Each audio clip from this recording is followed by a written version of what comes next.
One nation, under God, indivisible, with liberty and justice for all. You may be seated. It's a well-known fact that we're given a free pass to worship whoever we want in this glorious country.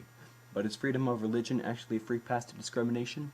Hello, English class, and welcome to Fail Theory. It's like a remixed version of game theory, but instead of unveiling Mario's communist history, we're uncovering a way to graduate without having to stand awkwardly in front of everyone. We can all remember back to the elementary school days when we would have to stand up and recite the Pledge of Allegiance. Speaking from experience, I never really cared what it said, only how fast I could say it. Everyone knew the words, so well we could recite it with our eyes closed. As I just said, it didn't matter to us what the words were. We lived in motherfucking America, the United States of awesome. As far as I could tell, everyone got along with everyone else to create the perfect place to live, where Legos could be built and succulent hamburgers were only $1. 6 years later, I graduate and move on to middle school, a place where you realize there are new words to add to your vocabulary. Girls don't have cooties, in fact they're cuties. And worst of all, puberty. Ugh. The Pledge of Allegiance is now something of the past. 1 or 2 teachers are still rumored to do it, but most skip right over and proceed to collect the homework. Our beliefs are changing. It doesn't matter if we get along with everyone, as long as everyone gets along with me. 3 more excruciating years and boom, high school. 16 years of being alive, and I am finally forced to take a class where I learn about my government. We get started off with a quick refresh of how America was invented, then we move on to the Great Depression and World War II. Finally, the most boring topic of them all, politics. Immediately, I realized that my perception of America, learned through the Pledge of Allegiance, was wrong. The United States government does not run smoothly. At all times, one part of the country is absolutely convinced that the other part has it all wrong, and will surely send the greatest nation into the world to the grave. In fact, they realize that the only way to keep that from happening is to quit being stupid and realize that the only opinion that matters is their own. In fact, if all the muck and grime is burned away, the only thing that everyone agrees with are the first 10 amendments. Surely everyone agrees. George Washington helped invent them, and no one disagrees with George. Wrong. In fact, the most controversial amendment of them all is the amendment that can be used to sum up the whole ideology of America. Numero uno. Perhaps the most controversial is freedom of religion, quite possibly the hottest topic in America due to its role in politics and morals. Why though? Glad I asked. As with most situations, the best place to start is with the definition. The religion's definition comes as no surprise. It's the service of worship of God or the supernatural. Not something really political, until you remember that religion brings its own views and morals to the states. Let's for starters take a look at abortion and gay rights, 2 issues that receive most of the backlash and ideas that stem from religion. In addition, both topics can be seen as either suffocating to freedom or suffocating to the morals of religion. It can't be argued that religion has been in America ever since it became a country, and this isn't a logical fallacy. It's a fact. The colonies were a place that people could escape religious persecution, starting with the Quakers. In Pennsylvania, people were allowed into the state and allowed to freely practice their own religion, as long as they admitted that there was only one God. So what this meant is that different sects could practice their different interpretation of the Bible, like Baptist, Catholic, Mormonism, which hadn't been invented yet, Lutheran, or anything else. Over time, America has slowly leaned away from religion without persecution. The name of religion has been tainted by different events, be it terrorist actions in the name of their God, Westboro Baptists protesting the funerals of gay people, a Muslim trying to shoot people who are defacing the one they worship. America has decided on the best action to take, separate but equal.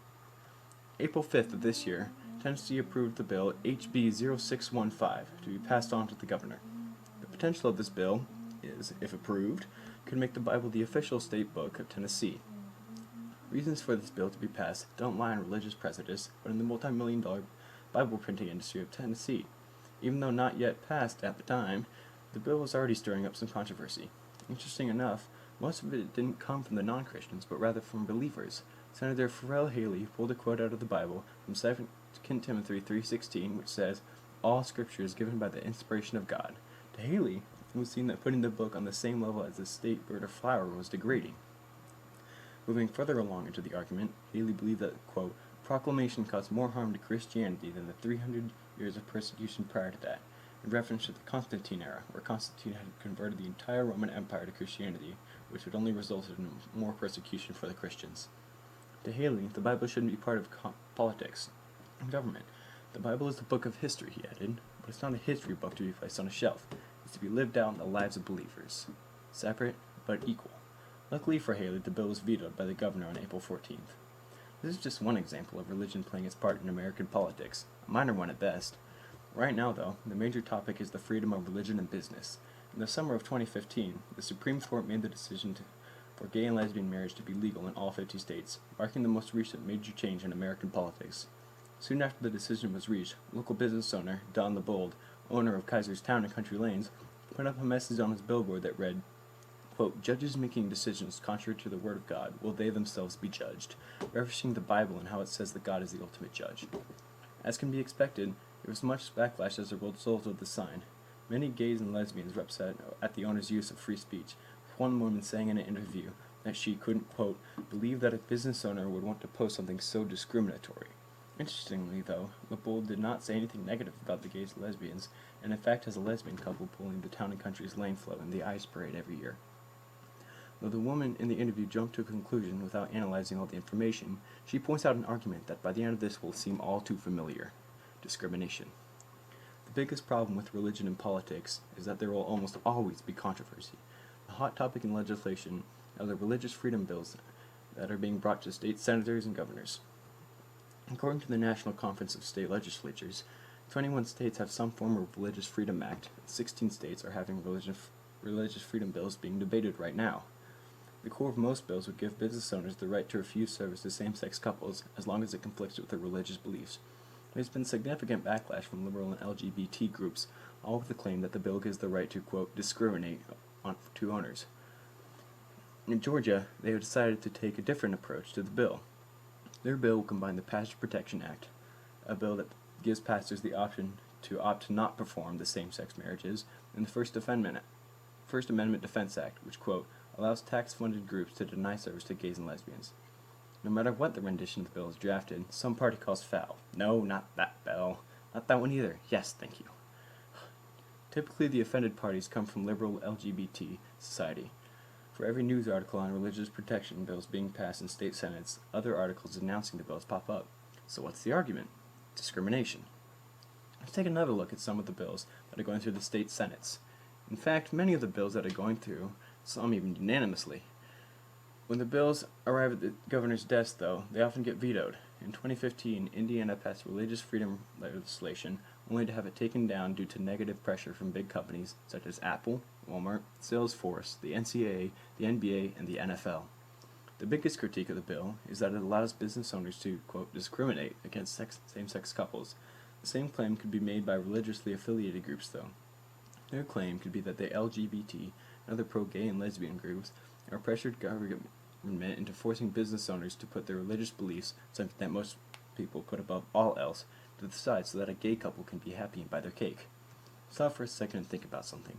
What do you think of when you hear the word discrimination? Maybe you thought of the civil rights movement. Maybe you thought of slavery. You thought of a country divided, one that turned to hate and violence as the answer. LGBT groups have taken the leap to this word first. They're getting the jump on the, quote, victim label. Everyone loves the underdog, and if they can get this side, then they're most likely to have the masses on their side, a side that is often comprised of people who don't know the whole truth about a side. Part of my goal as this presentation is to get you out of the masses. Just like everyone here, I have my own opinion on these topics, and it probably has become clear by this point. Even if you don't agree with me, after this, you're taking a side based off knowledge and facts, then my goal has been completed. Sorry for the tangent, here's a picture of a cute puppy. Aw, isn't that adorable? Alright, enough cute, back to business. In the research that I did for this project, I didn't find one bill that doesn't involve discrimination. Why is that? Most likely because discrimination is a very real possibility that comes with bills being proposed. Coming from a heavily religiously influenced background, this bill is wrong. It's not what America needs. Take a look back to the biggest reason for American freedom: pride.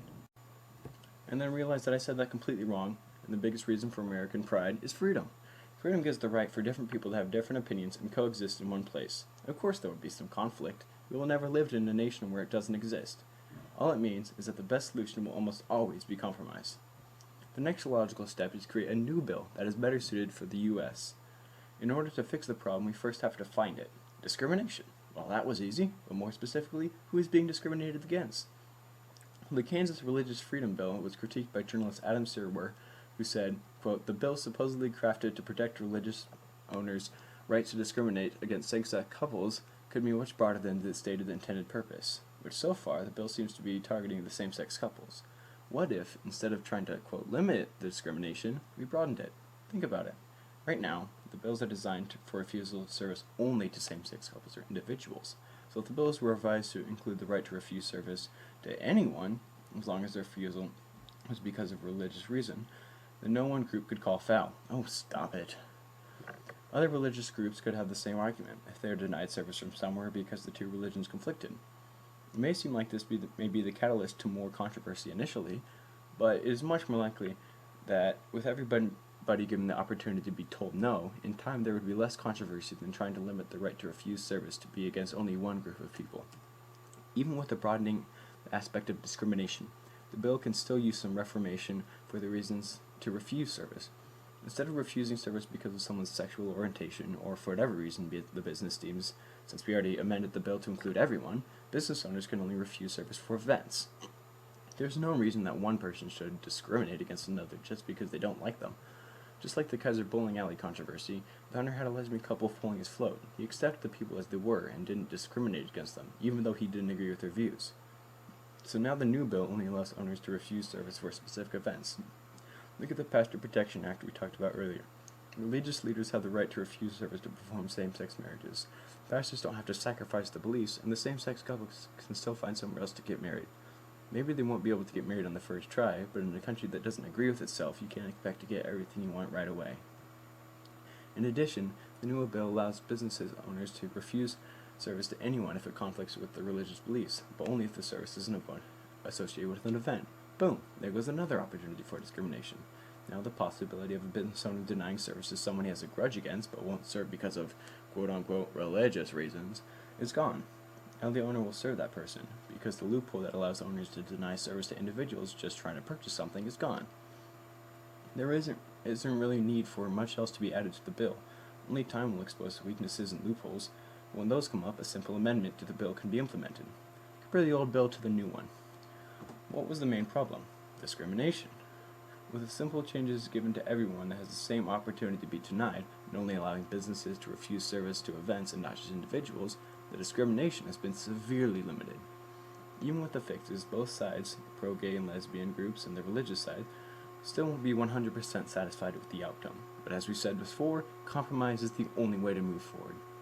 President of the Ethics and Religious Liberty Commission of the Southern Baptist Convention, Russell Morris, stated in an interview on the Old Bill, and if we're going to coexist with one another in this country, we have to be able to learn how to do that without simply saying, you people who have religious convictions are just going to have to get with the program or get out. That's not the way we're going to move forward. Coexist with one another. That's the key. Look at politics right now. In the United States, two parties exist, Republican and Democrat. The reason that citizens can't all agree on one perspective, there will always be two different sides battling it out with each other, and there isn't an answer that everyone will agree on. In an article conducted by the University of Minnesota's Human Rights Library, it says, religious and non-religious beliefs bring hope and consolation to the billions of people around the globe and hold great potential for peace and reconciliation. They also, however, have been the sort of great tension and conflict. There's simply no way that every last citizen will be 100% happy with the way the country is being run or what set of right and wrong is put in place. There will always be disagreement. Separate but equal. Maybe that's the best statement for religion today. Religion can't be forced on someone. It's not just an opinion held by non-believers, for the Bible itself says that religion isn't an argument. Neither side will be won by yelling louder than the other. Maybe religion doesn't belong to government.